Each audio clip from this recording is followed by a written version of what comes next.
Alright, so yes, there are many difficulties with ellipses. Apparently, when you trim them, they turn into splines, and Revit does not like them.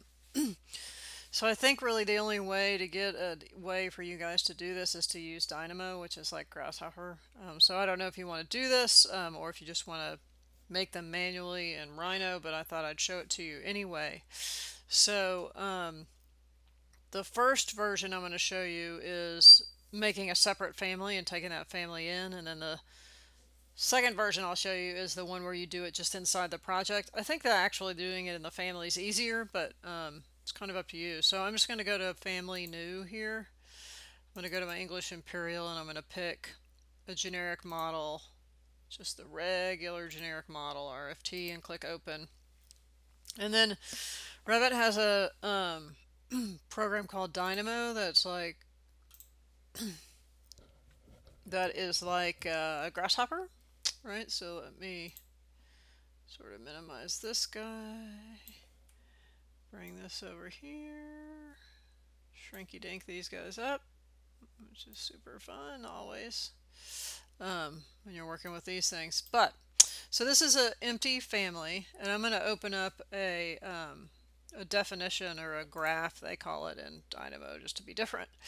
And what it does is it actually comes in and it gets a point, right, which it's just using the center point right now. You can see it's coming in at the very center. And we get a range. And what this range does is it gives the location of that first ellipse line, and then the location of the last ellipse, smallest radius line. And then it spaces that at 0.5. And so these are feet, right? So this is 6 inches right here. And then what happens is we just draw the ellipses, right? So it goes in and draws a series of ellipses based on these numbers. And what I do is I take that first number and I multiply it times 2, so we get so if I were to come in and take this down to take it to 3, right, and let it run, right, it'll get 3 times as long. So I'm just controlling the second output of the radius. So we can kind of work on that however you want to do it. So basically, this is the last ellipse center line. So if you take that and divide it by 0.5, 6 inches, then you're going to get about 20 of these. So, there's different ways of controlling it. But if we go, the problem with using an ellipse is that it can't actually extrude or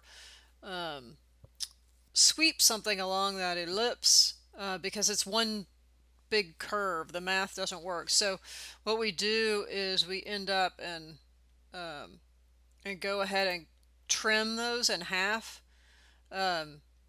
using a 0.5 at parameter. So I've just trimmed the ellipses in half. And then once we get those ellipses trimmed in half, we can mirror them. So here's the mirror. It's mirroring it across the middle there. And then we can put a structural framing type on it. Now, right now it's erroring out because I haven't loaded a structural framing type. So I just have to go to my insert and load family, right? And if I go to structural framing under the English Imperial Libraries, there's wood. And I can get dimensional lumber, and I'm just going to get a 2x6, right, and click OK.